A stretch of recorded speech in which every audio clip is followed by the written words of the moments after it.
Bitcoin में पैसा लगाना कैसा?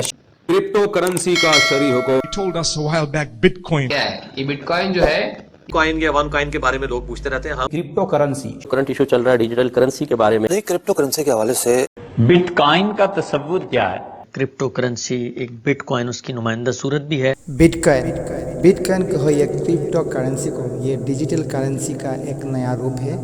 लोगों की इंटरेस्ट बहुत ज़्यादा इसमें आ रहा है और बहुत ज़्यादा पैसा लगा रहा है। तो हम मुसलमानों के लिए कहीं भी अगर पैसा लगाए तो उसमें सबसे पहले हमें देखना होता है कि ये शरीयत की नज़र से ये जायज़ है या नहीं। तो बिटकॉइन शरीयत की नज़र से जायज़ है या नहीं उसको जानने के लिए हमने उलमाए किराम का सहारा लेना पड़ता है। तो हमने इस वीडियो में कई सारे मशहूर उलमाए किराम के बयान लेके आया है बिटकॉइन के बारे में, उन लोगों का नज़रिया क्या है, शरीयत इस्लाम में ये जायज़ है या नहीं। तो बिना देरी किए शुरू करते हैं। इससे पहले अगर आप इस चैनल में नए हो तो प्लीज़ सब्सक्राइब कीजिए और लाइक कीजिए और हमें सब्सक्राइब के द्वारा सपोर्ट कीजिए।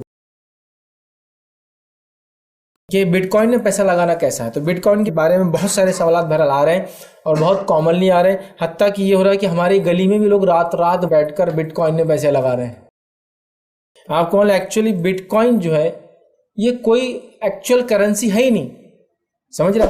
अब क्रिप्टो करेंसी इसको बोला जा रहा है, लेकिन क्रिप्टो करेंसी भी तब जिसको कहेंगे लीगल टेंडर बनेंगी या लीगली करेंसी कहलाएंगी जब किसी गवर्नमेंट से उसको बैकिंग होंगी। याद रखिए, मतलब उसको इंस्टीट्यूशनल बैकिंग से वो हो जाएंगी। जैसे कि मेरे बैंक में पैसा था, फिर आया कार्ड, क्रेडिट कार्ड एक प्लास्टिक मनी है, लेकिन उसको बैंकिंग की बैकिंग है पूरी। बैंकिंग को आरबीआई की बैकिंग है, आरबीआई जो इंडियन गवर्नमेंट से बैक्ड है, तो ये जायज़ हुआ। इसी तरह फिर वॉलेट्स आए, ई पेमेंट्स आए वगैरह, ये सब बैक टू बैक गवर्नमेंट्स है। तो अभी बिटकॉइन किसी गवर्नमेंट ने बैक नहीं किया, और अगर किसी जगह किया है तो वहां इन्वेस्ट करना बहरहाल दुरुस्त होगा। लेकिन जिस तरह से बिटकॉइन का जो चल रहा है ये सब फालतू चीजें याद रखें। चूंकि क्रिप्टो करेंसी अभी बैक्ड बाय कोई गवर्नमेंट नहीं है, अगर जहां है तो वहां लगाइए लोग, मैं फिर बोल रहा हूं, लेकिन अभी नहीं है पूरे दुनिया भर में। लिहाजा फ्यूचर करेंसी हो सकता है यही हो, मैं इससे भी इनकार नहीं कर रहा हूं, लेकिन अभी चूंकि कोई गवर्नमेंट बैक नहीं कर रही है तो इसमें इन्वेस्ट करना शरन अभी जायज नहीं होगा। गो इसमें नुकसान भी होता है और फायदा भी होता है। लोग बोलते हैं अरे नुकसान फायदा दोनों है, मैं इनकार कहां कर रहा हूं। बिटकॉइन का तसव्वुर क्या है और बिटकॉइन होता क्या है? अमूमी तौर पे इसके नाजायज होने का फतवा दिया गया। अल्लाह ताला की तौफीक से कुछ बिटकॉइन पे हमने थोड़ा बहुत पढ़ा, और जो सवालात जहन में पैदा हुए थे वो बाज़ मुफ्ती हजरात से भी कहा कि हजरत इस सवाल में ये कौन से, मतलब क्यों बिटकॉइन नाजायज? तो सिर्फ हमारी राय है, इसमें आप ना अमल करें, दूसरों से पूछें बिस्मिल्लाह और 1000 बार बिस्मिल्लाह, कोई हर्ज नहीं है। लेकिन हमारी राय यह है कि पढ़ने के बाद अंदाजा हुआ कि बिटकॉइन जायज। बहुत सारे सवाल पूछे जा रहे हैं क्रिप्टो करेंसी के बारे में। जितने भी बड़े मुल्क के मुस्तनद उलमा हैं, जिनमें हज़रत मुफ्ती तकी उस्मानी साहब ख़ास तौर पे जो इस्लामिक बैंकिंग और मईशत के माहिर समझे जाते हैं पूरी दुनिया में, इसी तरह जामिअत रशीद के जो सीनियर मुफ्तियान किराम हैं, और भी जितने भी हमारे जो शोबा मालियात से मुताल्लिक जितने भी सीनियर मुफ्तियान किराम हैं, इन्होंने क्रिप्टो करेंसी पे बहुत गौर किया है। जामिअत रशीद में इस पर बहुत तहकीक हुई है, लेकिन हकीकत यह है कि उलमा अब तक इस बारे में खामोश हैं, क्योंकि ये बहुत ही हसास मसला है। इस बारे में कोई भी राय देने से संजीदा उलमा अभी तक कासिर हैं।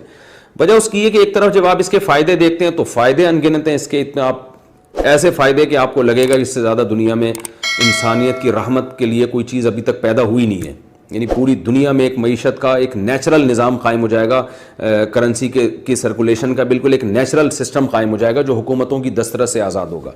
लेकिन दूसरी तरफ इसमें बहुत बड़ी तबाही इसलिए आने का ख़तरा है कि अगरचे बहुत से कंट्रीज़ ने इसको लीगल करार दे दिया है, लेकिन एज ए करेंसी कोई कंट्री अभी तक इसको कबूल करने के लिए तैयार नहीं है। जैसे हम जो नोट इस्तेमाल करते हैं ना, इसके पीछे हुकूमत जिम्मेदार है कि हामिल हादा को मुतालबा पर अदा करेगा, यानी हुकूमत जिम्मेदार है कि ये नोट के हम जिम्मेदार हैं।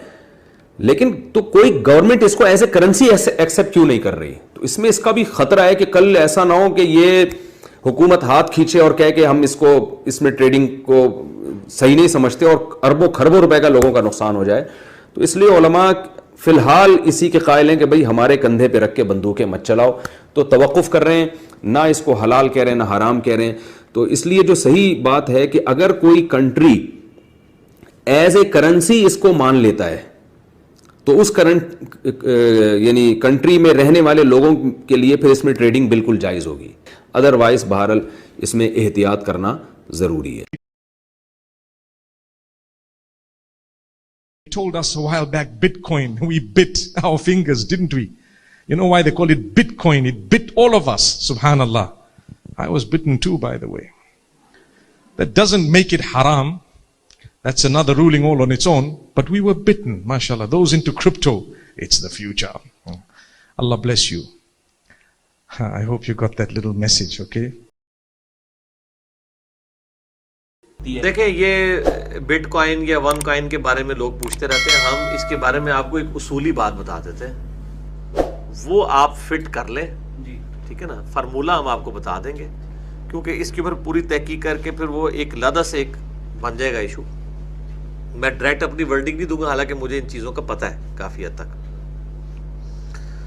یہ سافٹ کرنسی جو ہے, لیکن میں یعنی اصولی بات کر دیتا ہوں کہ جو ایسی کرنسی ہے جس میں غرر ہے, دھوکہ ہے, اس کی ورتھ ایگزسٹ نہیں کرتی, نہ وہ سٹاک ایکسچینج کے اندر رجسٹرڈ ہے, اس کے پیچھے کوئی گارنٹی بھی کسی کی نہیں کھڑی ہوئی ہے, تو وہ تو فراڈ ہے.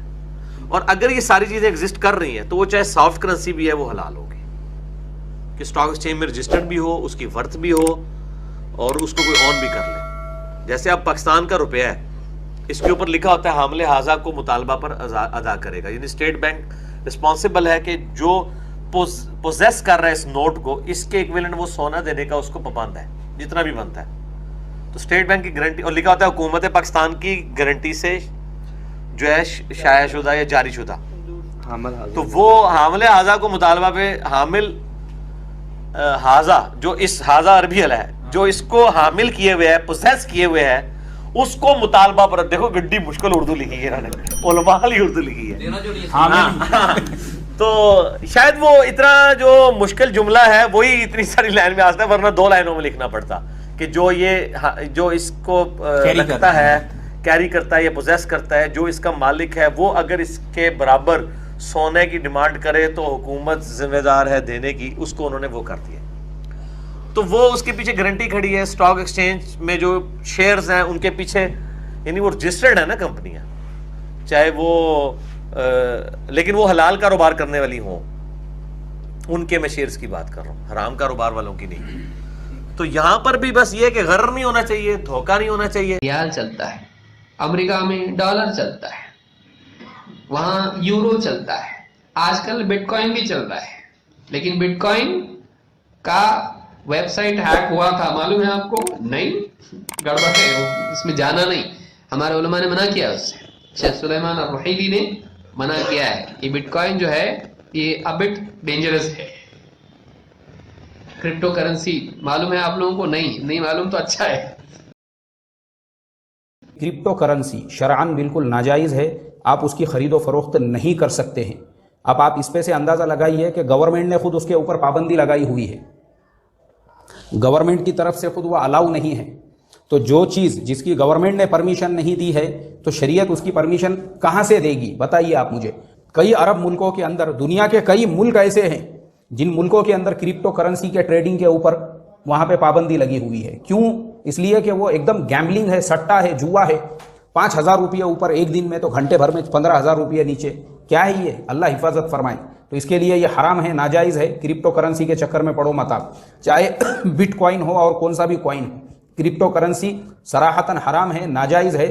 میرے سامنے جو ہے علماء UK اور علماء USA کے فتاوے جو ہے کھلے ہوئے ہیں. ایسے ہی ہمارے جو علماء ہند ہے انہوں نے بھی اس کے ناجائز ہونے کے فتوے دیے ہیں. নতুন শ্রোতা হলে চ্যানেলটি সাবস্ক্রাইব করে নেবেন.